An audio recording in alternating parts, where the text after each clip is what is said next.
Hi friends, welcome to learn with Kedareswari. మనం ముందటి వీడియోలో 3 అక్షరాలతో పదాలను నేర్చుకున్నాం కదా. ఇవాళ వీడియోలో 4 అక్షరాలతో పదాలను నేర్చుకుందాం.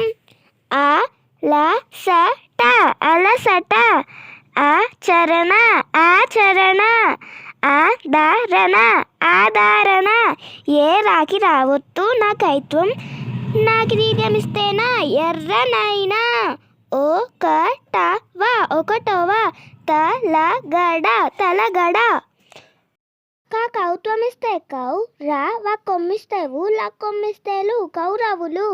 గా డాకి గుడిస్తే డి, యాకి దీర్ఘమిస్తే యా, రాకి సున్నా పెడితే రం, గడియారం. ఆ వా గాకి దీర్ఘమిస్తే గా, హ నా అవగాహన. ఆ వ స రాకి సున్నా పెడితే రం, అవసరం. ఆ ల గా డాకి సున్నా పెడితే డం, అలగడం. ఆ త క డాకి సున్నా పెడితే డం, అతకడం. ఫ్రెండ్స్, మీకు కనుక ఈ వీడియో నచ్చినట్లయితే లైక్ చేయండి, షేర్ చేయండి, అలాగే మా ఛానల్ని సబ్స్క్రైబ్ చేసుకోవడం మాత్రం మర్చిపోకండి ఫ్రెండ్స్. Thank you.